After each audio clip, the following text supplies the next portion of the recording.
Jesus' 12 apostles were ordinary people, such as fishermen, field workers, and artisans.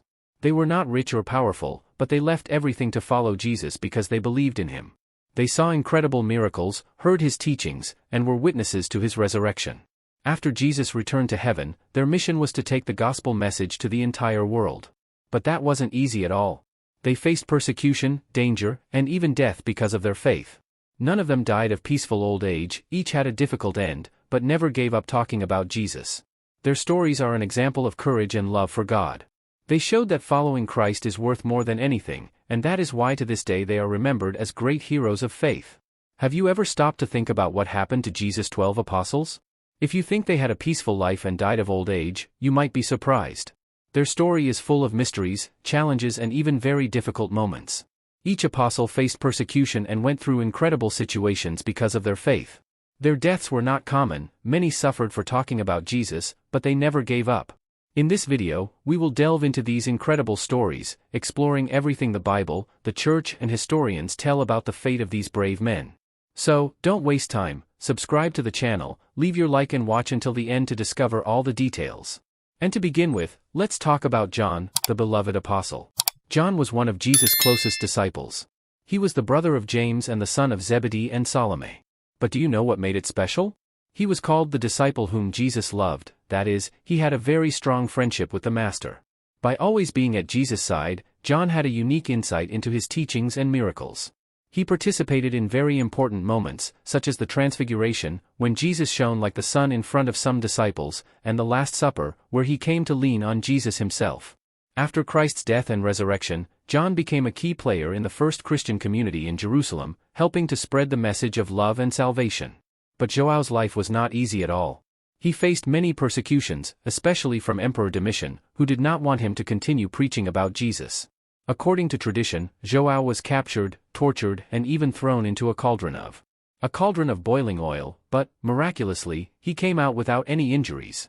Impressed by this, the emperor decided not to kill him, but rather to exile him to the island of Patmos, a place where people considered dangerous by the Roman Empire were sent. But here's an important detail: the Bible nowhere says that John was thrown into hot oil. This story comes from ancient accounts written by the so-called Church Fathers. They were men who helped preserve and explain Christian teachings and recorded many details about the lives and deaths of the apostles. During his time on the island of Patmos, John received incredible visions about the future, which are now recorded in the book of Revelation.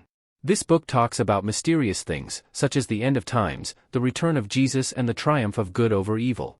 As for the end of John's life, Christian tradition says that, unlike the other apostles, he did not die violently, but rather of old age, after years of serving God and teaching about Jesus. John was the only one of the 12 apostles who, according to Christian tradition, did not die violently. Despite being persecuted and even exiled to the island of Patmos, he managed to live to a very old age. According to a bishop named Polycrates of Ephesus, and also to the historian Eusebius of Caesarea, John died in the city of Ephesus, around the year 100 AD, aged approximately 94. But here comes a curious part: when Emperor Constantine ordered the opening of John's tomb to build a church on the site, the tomb was empty. This generated many mysteries and questions about what really happened to him. Now, let's talk about James, John's brother. He was called James, son of Zebedee, and was always at Jesus' side. James was one of the few disciples who witnessed very special moments, such as the Transfiguration of Jesus, the resurrection of Jairus' daughter, and Jesus' agony in Gethsemane, before the crucifixion. This shows that he was part of the group closest to Christ, along with John and Peter. After Jesus' resurrection, James continued preaching the gospel, but his journey ended tragically. The Bible, in the book of Acts of the Apostles, 12:1-2, says that he was arrested by King Herod and was the first apostle to be martyred, being killed by the sword. His story is a testimony of faith and courage, showing that he never gave up talking about Jesus, even in the face of death. Now, here's an important detail: there were 2 apostles named James. In addition to James, son of Zebedee, the one who was killed by Herod, there was also James, son of Alphaeus, who is often called James the Less. He appears few times in the Gospels, and after Jesus' death, information about his life becomes even more mysterious. Even without many details in the Bible, Christian tradition believes that James, son of Alphaeus, was also killed on Herod's orders. Some say he was beheaded in public, while other ancient accounts tell a different story. He was thrown from the top of the Jerusalem temple and, as he was still alive, he was stoned to death. This scene of James being killed has been depicted in numerous paintings and sculptures over the centuries, showing how his story became an example of faith and courage. Now, talking about another very important apostle, Peter. His real name was Simon, and he was born in Bethsaida, in Galilee. Peter was a simple fisherman when Jesus invited him to something much greater, to be a fisherman of people. At first he was called Simon, but Jesus changed his name to Peter, which means rock or stone. This name symbolized the strong faith he would have in the future. Peter was a very dedicated disciple, but also impulsive. He was brave enough to try to walk on water with Jesus. He was the first to say that Jesus was the Son of God, and he was at the Master's side in the most important moments. He participated in the Last Supper and was chosen as one of the leading apostles. But not everything was easy for Pedro. When Jesus was arrested, he was afraid and ended up denying 3 times that he knew Jesus. Then, full of regret, he wept bitterly. But Jesus, after resurrecting, forgave and restored him, entrusting him with a very special mission, leading the nascent church. After Jesus' resurrection, Peter traveled through various parts of the Roman Empire, bringing the gospel to everyone, including Gentiles, people who were not Jewish. He settled in Rome, where he became one of the most important figures in the Christian community. But then something terrible happened. In 64 AD, Rome caught fire. Emperor Nero, to free himself from blame, accused Christians of having caused the fire and began a great persecution against them. Pedro ended up being arrested and sentenced to death.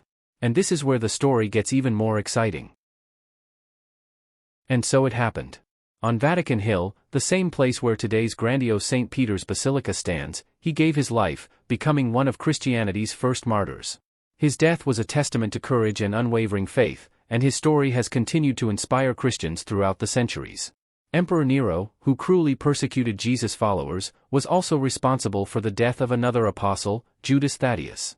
Judas Thaddeus, also called Lebeu Thaddeus or Judas, son of James, is one of the least mentioned apostles in the Bible, but that doesn't mean he didn't play an important role. During the Last Supper, he asked Jesus a question, demonstrating his desire to better understand the mysteries of the kingdom of God. After Jesus' death and resurrection, Judas Thaddeus traveled to Mesopotamia and Persia, spreading the gospel message.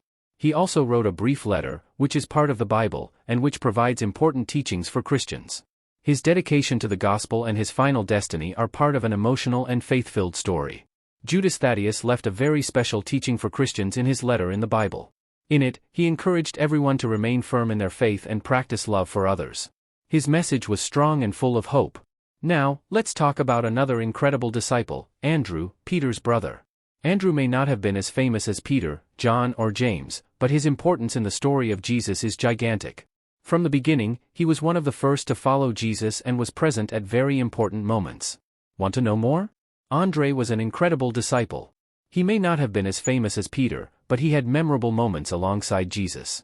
One of the best-known episodes was when he found a boy who only had 5 loaves of bread and 2 fish.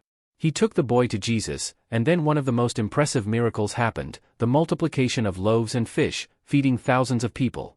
After Jesus' death, Andrew did not stop spreading the gospel.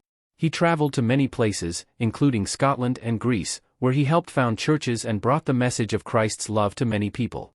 But his journey was not easy. According to Christian tradition, Andre was arrested in the city of Patras, Greece, and sentenced to death. However, his crucifixion had a special detail. He was nailed to an X-shaped cross, which later became known as the Cross of St. Andrew. They say he made this request because, like Peter, he did not think he was worthy of dying in the same way as Jesus. Much later, Andre's remains would have been taken by sea to Scotland, where they became a symbol of faith for many people. Now, let's meet another apostle, Philip. Philip was from Bethsaida, the same city as Peter and Andrew. He was called by Jesus to follow him and soon became a very close disciple.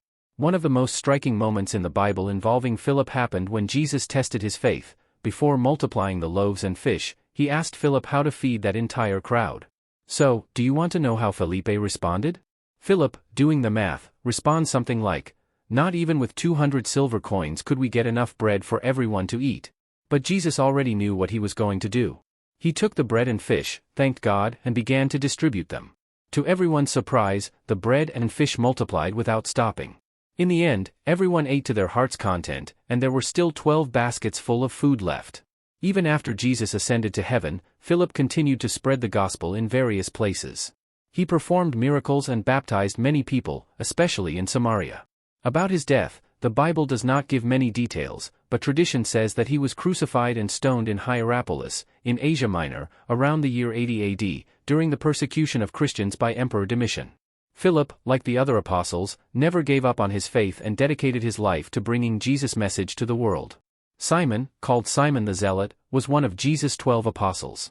His nickname Zealot may indicate that he was part of a group that fought for Israel's freedom, being known for his intense dedication to his beliefs.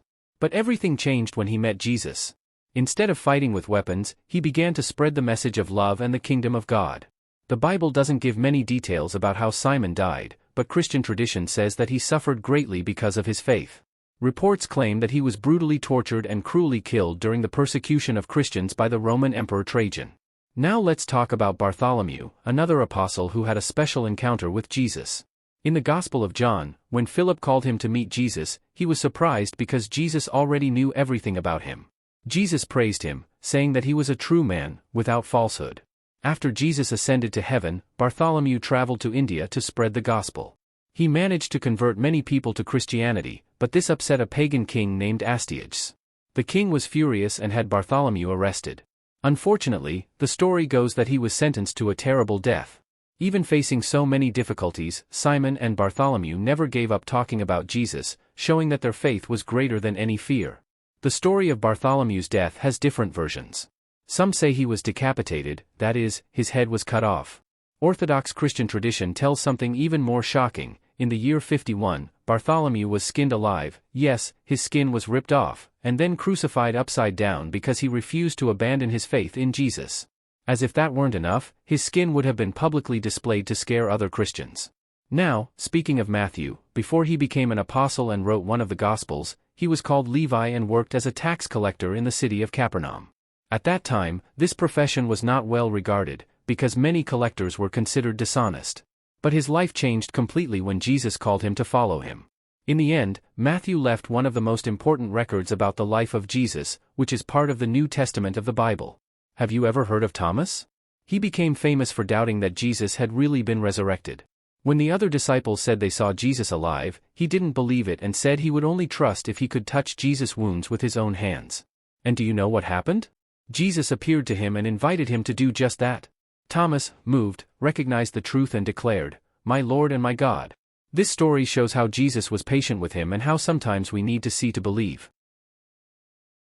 According to the Gospels, Satan influenced Judas to betray Jesus in exchange for 30 pieces of silver. The plan was simple: Judas would kiss Jesus to show the religious leaders who they should arrest. But why did Judas do this? Well, that's a difficult question.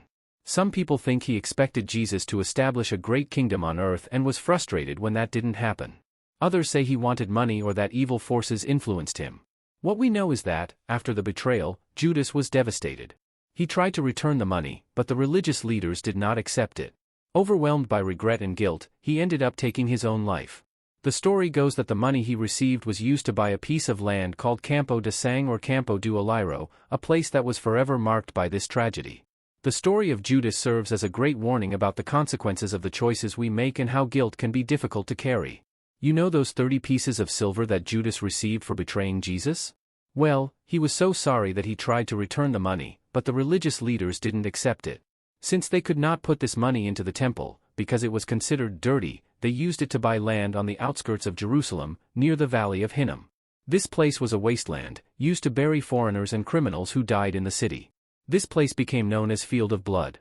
The name has a strong meaning. In addition to remembering the death of Jesus, it also represents the guilt and tragic fate of Judas. The place ended up becoming a symbol of betrayal, regret, and even redemption. Now, about the end of Judas, the Bible tells this story in 2 books, Matthew and Acts of the Apostles. The details vary slightly, but the outcome is the same.